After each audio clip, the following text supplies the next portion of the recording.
अस्सलाम वालेकुम रहमतुल्लाहि बरकातुहू। रबीउल का पाक और रोशन महीना चल रहा है। ये वो महीना है जिसमें अल्लाह ताला ने अपने हबीब रहमतुल आलमीन नबी मोहम्मद सल्लल्लाहु अलैहि वसल्लम को इस दुनिया में भेजा। आज हम उसी नूरानी वाक़या को सुनेंगे जहाँ से इंसानियत को एक नया पैगाम मिला। इस आलम में मौजूद मखलूक़ात नहीं मालूम, लेकिन फरमाया गया है कि इस तरह के 18,000 आलम और हैं।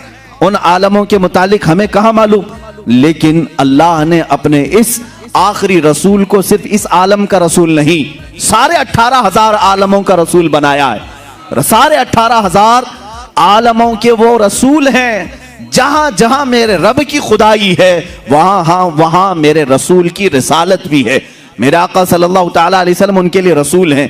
अब आओ मेरे अजीजों, मैं आपको पूछना चाहता हूं, क्या वो फरिश्तों के रसूल हैं या नहीं?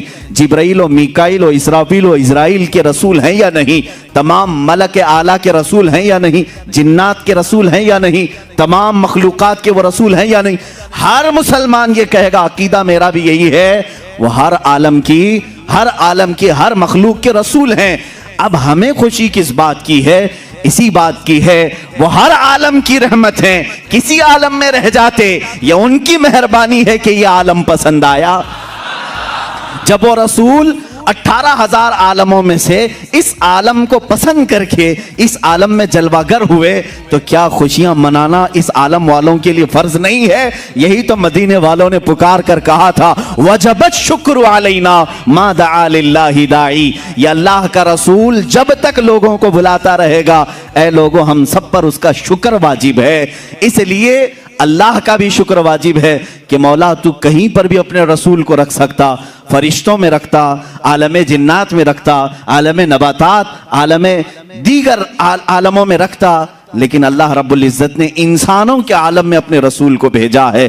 अब आओ मेरे अजीजों, यहाँ से हमारी गुफ्तगू शुरू होती है। आज विलादत बासआदत के मुक़द्दस अहवाल हमें सुनना है और सुनाना है। रसूल पाक सल्लल्लाहु ताला अलैहि वसल्लम की मीलाद मुबारका। मीलाद का मतलब ये अरबिक वर्ड है। मीलाद पैदाइश को कहते हैं। जैसे आप कहते हैं बर्थडे, बर्थडे का मतलब हुआ पैदाइश का दिन। अब अरब में इसी का ट्रांसलेट करें तो यौमुल मीलाद कहते हैं। वहां पर हैप्पी बर्थडे करने के लिए भी ईद मीलाद कहते हैं।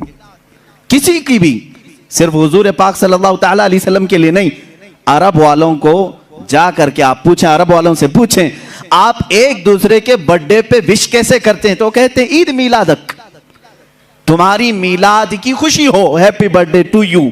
आप यहां ये कहते इंग्लिश में, आपको आपका पैदाइशी दिन मुबारक हो। अरब वाले इसको ईद मीलाद कहते हैं, मीलाद की खुशी हो। मेरे अजीजों, आज मेरे कई साथियों में भी अरबी लोग अपने फेसबुक पे, अपने दीगर सोशल साइट्स पे एक दूसरे को विश करते रहते हैं कि तेरी मीलाद का दिन, तेरी मीलाद का दिन खुशी हो, तुझे मुबारक हो। सोचो, दुनिया में एक दूसरे को विश कर सकते हो, उसकी कोई हैसियत मालूम नहीं हमें, चोर है कि डकैत है कि जालिम है, कैसा है, फिर भी हम कहते हैं तेरी पैदाइश का दिन तुझे मुबारक हो। जरा सोचो, जरा अपने दिल पर हाथ रखकर, वो नूरे खुदा जो पूरी कायनात को गुनाहों से आजाद करने के लिए आया, वो रहमतुल लिल आलमीन जो हर एक के लिए रहमत बन करके आया और रब तबारक व तआला से बिछड़े हुए बंदों को उससे मिलाने आया, क्या उसका दिन हमारे लिए खुशी का दिन नहीं होगा?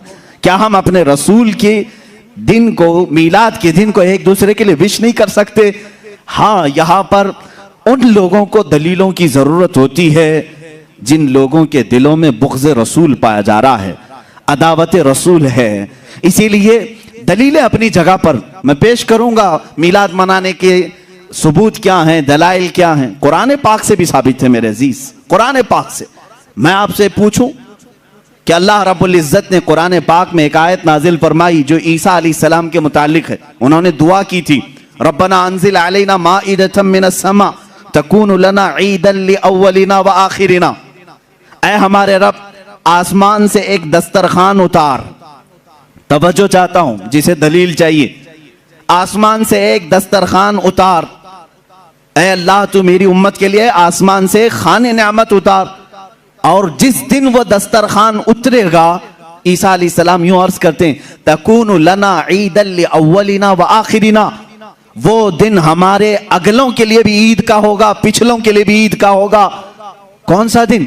जिस दिन सिर्फ दस्तरखान उतरे, कुरान कह रहा है वो अगलों पिछलों सबके लिए ईद का दिन है। और जिसके सदक़े में पूरी कायनात को दस्तरखान मिले, वो जिस दिन आए, क्या वो अगलों और पिछलों के लिए ईद का दिन नहीं होगा? कुरान पाक आप उठाए, रसूल पाक सल्लल्लाहु तआला अलैहि वसल्लम की तशरीफ आवरी के लिए खुशियां मनाना जायज है नाजायज है, इस पर तुम पड़े हुए हो। आज हुजूर पाक सल्लल्लाहु तआला अलैहि वसल्लम की विलादत बासआदत पर विश करना चाहिए या नहीं, इस पर आज देखें बहुत सारे लोग मातम कर रहे हैं। मुहर्रम में बेचारे काले लोग मातम किए जो ऊपर से थे, अब मीलाद आते ही अंदर से जो काले वो मातम शुरू कर चुके हैं। उनका सिर्फ और सिर्फ यही कहना है रसूल की मीलाद ये सिर्फ बरेलवियों का है।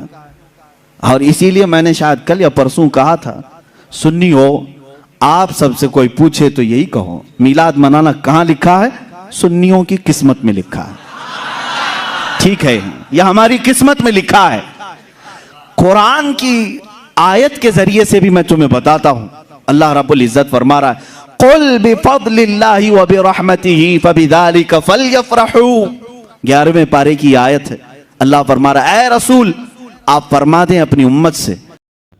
सुभान अल्लाह। हुज़ूर सल्लल्लाहु अलैहि वसल्लम के पैदाइश के साथ ही दुनिया का जुल्म ख़त्म होने लगी। रात के अंधेरे नूर से रोशन हो गए। जुल्म और जहालत का दरिया रुक गया। यह सिर्फ एक पैदाइश नहीं थी, बल्कि इंसानियत के लिए रहमत का सबसे बड़ा पैगाम था। हमारे प्यारे आका मोहम्मद सल्लल्लाहु अलैहि वसल्लम का इंसाफ, मोहब्बत और अमन का पैगाम दिया, जो आज भी इंसानियत के लिए रहनुमा है। कौन कह रहा है? रब्बे जुल जलाल। वो फरमा रहा है, जब जब मैं तुम पर फजल उतारूं और रहमत उतारूं तो तुम सब के सब मिलकर खुशियां मनाओ।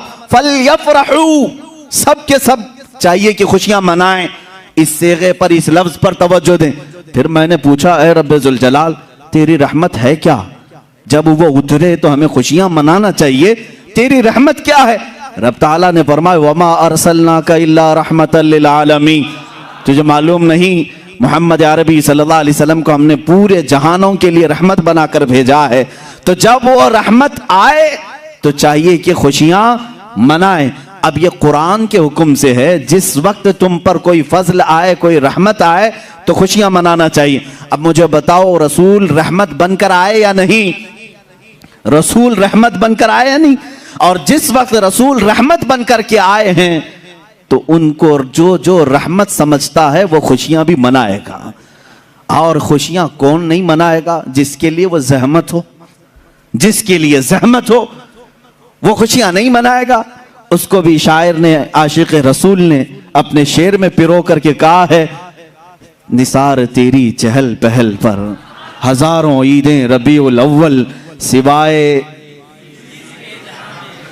सिवाय इबलीस के जहां में सभी तो खुशियां मना रहे हैं।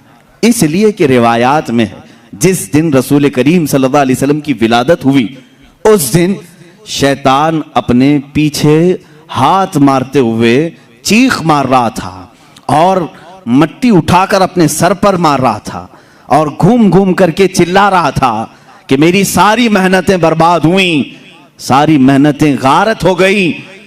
वह अपने चेलों में, अपनी ज़ुर्रियत में ये पुकार पुकार कर कह रहा था कि सारी मेहनतें रायगा हो गई। क्यों? रहमत आलम नूर मुजस्सम सल्लल्लाहु अलैहि वसल्लम तशरीफ लाए। इसलिए कि अब वो शैतान से बंदों को आजाद कराकर अल्लाह रब्बुल इज्जत की वहदानियत की तरफ लाने वाले थे। तकलीफ किसको हो रही थी 12 रबीउल अव्वल को? तकलीफ किसे हो रही थी 12 रबीउल अव्वल को? ये सबको मालूम है।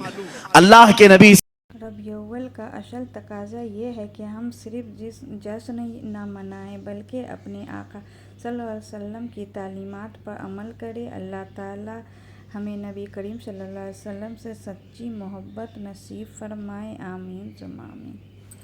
ताल्लुक रखता हो उससे भी चाहिए कि रसूल की आमद पर खुशियां मनाए। इसलिए कि रसूल पाक सल्लल्लाहु ताला अलैहि वसल्लम जब तशरीफ लाए, अल्लाह ने आपके आते ही ये भी फरमाया, वमा कान अल्लाहु लियुअज़्ज़िबहुम व अंत फीहिम। ऐ रसूल, पिछले कौमों की तरह अब आपकी इस कौम पर मैं अजाब नहीं उतारूंगा, इसलिए कि आप इनके दरमियान में हैं।